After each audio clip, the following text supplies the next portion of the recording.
ಮಹಿಳಾ ದಿನಾಚರಣೆಯ ದಿನದಂದನೇ gas cylinder ಬೆಲೆ ಜಾಸ್ತಿ ಆಗಿದೆ. ಸೊ ಎಲ್ಲಿ ಸ್ಮೃತಿ ಇರಾನಿ ಅವರು ಎಲ್ಲೋ ಯಾಕೋ ಕಾಣಿಸ್ತಾ ಇಲ್ಲ. ಯಾಕಂತಂದರೆ 10 ರೂಪಾಯಿ 50 ರೂಪಾಯಿ ಜಾಸ್ತಿ ಬೆಲೆ ಆದರೆ ಪಾಪ ಭಾಳ ಒಬ್ಬರ ಹೊಡ್ಕೊಳ್ತಾ ಇದ್ವಿ. ಪಾಪ ಎಲ್ಲೋ ಕಾಣೆಯಾಗಿದ್ದಾರೆ, ಮಾಯ ಆಗಿದ್ದಾರೆ.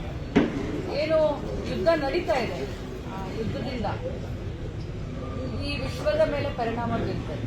Specially diesel, petrol, gas, cylinder ಇನ್ನು ಬರ್ತಾ ಬರ್ತಾ ನೋಡಿ, ಬರೀ ಶುರು ಆಗಿದೆ ಅಷ್ಟೇ. ಬರ್ತಾ ಬರ್ತಾ ನೋಡಿ ಭಾರತ ದೇಶಕ್ಕೆ ಬಹಳಷ್ಟು ಸಂಕಷ್ಟ ಎದುರಾಗಿದೆ. ಸರ್ಕಾರ ತಕ್ಷಣ ಇಂಪ್ರೂವ್ ಆಗಬೇಕು.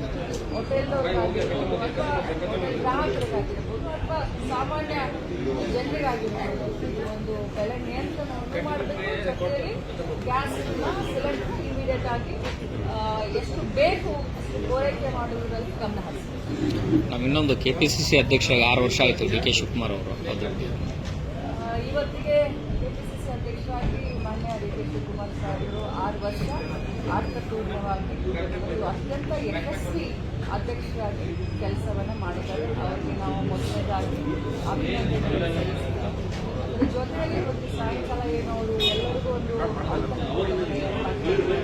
ನಾವೆಲ್ಲರೂ ಸೆಷನ್ ನಡೆಯುವಂಥ ಸಂದರ್ಭದಲ್ಲಿ ಎಲ್ಲ ಶಾಸಕರು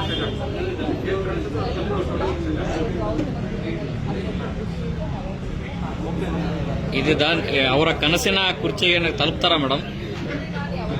ಕೇಳಿದಾಗ ಒಂದೇ ಮಾತಿದ್ದಾರೆ, ಅವರ ಕನಸು ಏನಾಗಿತ್ತು ಅಂತಂದ್ರೆ ಕರ್ನಾಟಕ ರಾಜ್ಯದಲ್ಲಿ ಕಾಂಗ್ರೆಸ್ ಪಕ್ಷಗಳನ್ನ ಸರ್ಕಾರ ತೆಗೆದುಕೊಂಡು ಬರಬೇಕು ಅಂತ ಹೇಳಿ ಅವರ ಒಂದು ಕನಸನ್ನ ಈ ಒಂದು ಜನತೆ ಈಡೇರಿಸಿದ್ದಾರೆ. ಮುಂದೆ ಏನೇ ಇದ್ರು